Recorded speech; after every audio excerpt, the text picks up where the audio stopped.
Gujarat bulletin ન્યૂઝમાં આપનું સ્વાગત છે। પંચમહાલના શહેરામાં સરપંચ સામે અવિશ્વાસની દરખાસ્ત પસાર, ડેમલી ગ્રામ પંચાયતમાં રાજકીય ગરમાવો। પંચમહાલના શહેરા તાલુકામાં ગ્રામ પંચાયતના રાજકારણમાં ગરમાવો જોવા મળ્યો છે। ડેમલી ગ્રામ પંચાયતના સરપંચ મંજુલાબેન રાજેશભાઈ ભરવાડ વિરુદ્ધ રજૂ કરવામાં આવેલી અવિશ્વાસની દરખાસ્ત આજે પસાર થઈ છે। સભ્યોની જાણ બહાર અને પોતાની મરજી મુજબ વિકાસના કામો કરવામાં આવતા હોવાના આક્ષેપો સાથે ગ્રામ પંચાયતના સભ્યો દ્વારા સરપંચ વિરુદ્ધ અવિશ્વાસની દરખાસ્ત રજૂ કરવામાં આવી હતી। આ દરખાસ્તને લઈને ગ્રામ પંચાયત કચેરી ખાતે મદદનીશ તાલુકા વિકાસ અધિકારીની અધ્યક્ષતામાં સામાન્ય સભાની બેઠક યોજાઈ હતી। બેઠક દરમિયાન સરપંચ, ડેપ્યુટી સરપંચ સહિત તમામ સભ્યો હાજર રહ્યા હતા।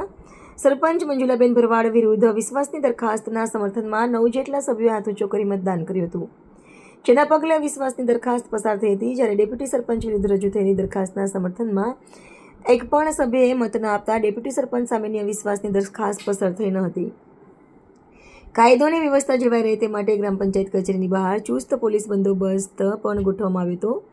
સરપંચ સામે અવિશ્વાસની દરખાસ્ત પસાર થયા બાદ હવે ડેપ્યુટી સરપંચને સરપંચનો ચાર્જ સોંપવામાં આવશે। ડેમલી ગામના અવિશ્વાસની દરખાસ્ત એક અઠવાડિયા પહેલા આવેલી હતી, જેની આજરોજ એની સામાન્ય સભા રાખવામાં આવેલી હતી ડેમલી ગામની ખાસ કરીને, જેની અંદર તમામ સભ્યો 10 સભ્યો અને સરપંચ સાથે તમામ ઉપસ્થિત રહેલા હતા અને તમામ સભ્યોએ સરપંચ અને ઉપસરપંચ વિરુદ્ધ અવિશ્વાસની દરખાસ્ત જ્યારે આવેલી તો એનું આજે સામાન્ય સભા રાખેલી। તો સરપંચ વિરુદ્ધ અવિશ્વાસ બાબતે જ્યારે મતદાન કરવામાં આવ્યું તો 9 સભ્યોએ સરપંચ વિરુદ્ધ મતદાન કરેલ છે, જેથી સરપંચ ડેમલી ગામના સરપંચ વિરુદ્ધ અવિશ્વાસની દરખાસ્ત છે એ પાસ થયેલ છે। જ્યારે ઉપસરપંચ વિરુદ્ધ જે દરખાસ્ત હતી એની અંદર એક પણ મતદાન થયેલ નથી, એટલે ઉપસરપંચ વિરુદ્ધ અવિશ્વાસની દરખાસ્ત પાસ થયેલ નથી। આમ જોતા સરપંચે હવે ડેમલી ગામના સરપંચ વિરુદ્ધ અવિશ્વાસની દરખાસ્ત પાસ થતાં હવે સરપંચનો ડેમલી ગામના સરપંચનો ચાર્જ ડેપ્યુટી સરપંચને સુપ્રત કરવામાં આવશે।